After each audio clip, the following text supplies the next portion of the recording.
Aditya katanya sudah melaporkan seseorang inisial M. Itu benar, Bang? Iya, jadi pada bulan apa ya, Januari ya? Oh, Desember.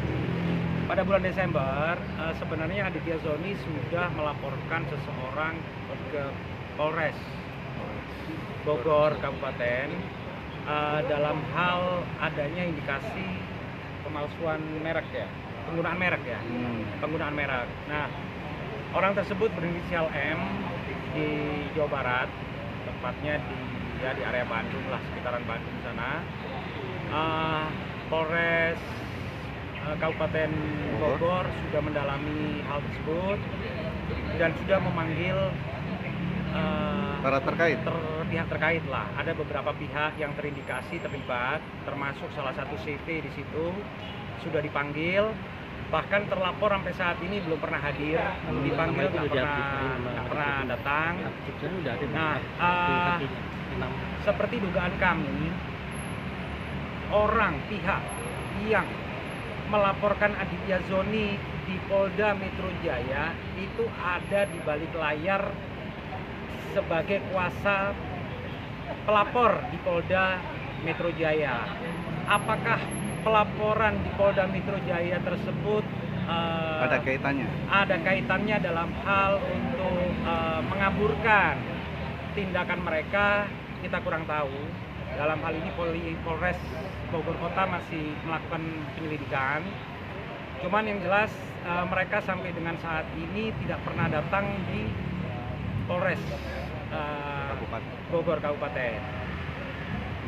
Bang, ini ada terkait hak cipta dengan kerugian berapa?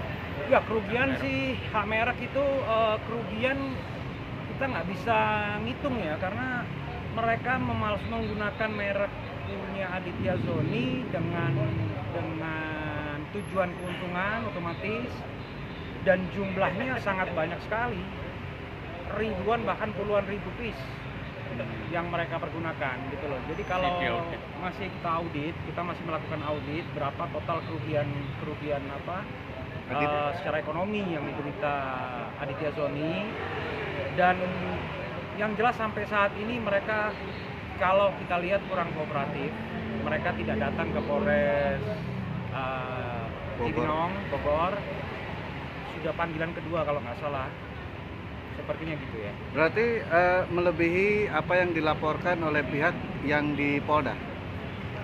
Gini, kalau kita lihat nilai jauh melebihi satu.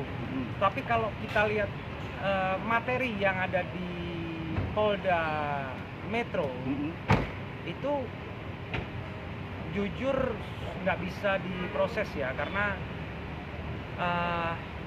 bukti-bukti kurang jelas.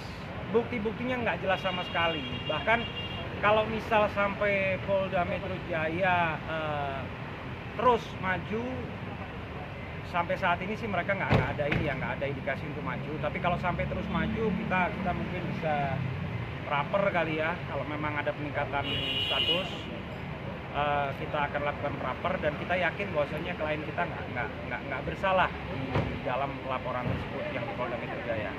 Bang, ini kan ada dugaan tadi ya, atau indikasi si pelapor yang di Polda di belakang layar sebagai pemberi kuasa, atau paling tidak keluarganya, keluarga si pelaku, suaminya, Iya.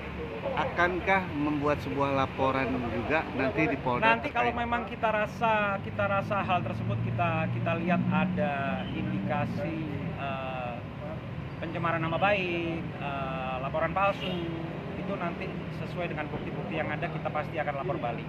Dan itu kita akan lapor balik, kita akan hajar di situ. Tapi kan sudah ada indikasi, Bang. Artinya mungkin... Ya, indikasi ini kan di luar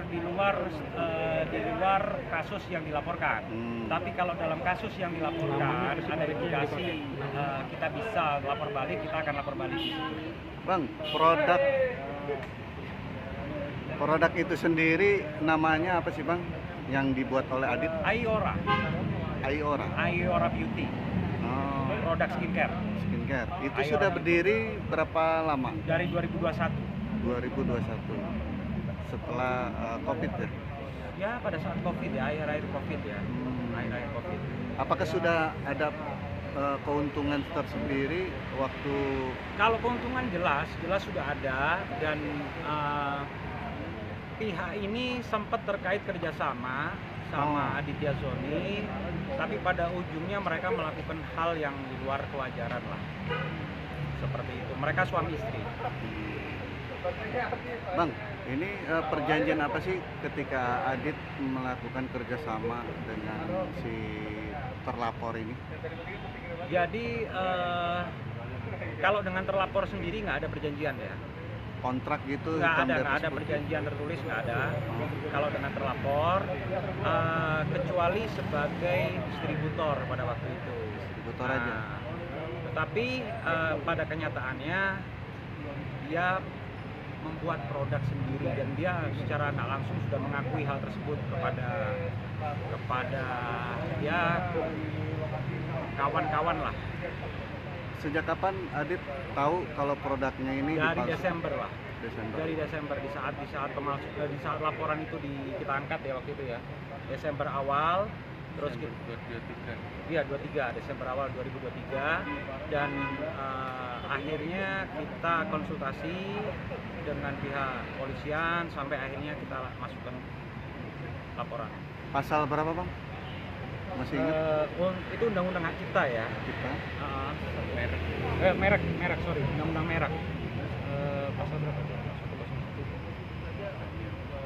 101. Ya lupa lah.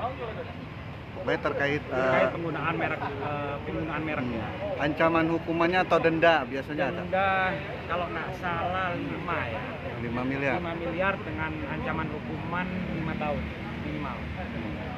Bang, untuk laporan ini apa yang ingin Abang sampaikan? Karena kan pihak-pihak yang terkait juga diundang untuk klarifikasi tidak hadir, termasuk orang yang dibalik layar ini. Ya, saran saya sebagai seorang warga negara yang baik,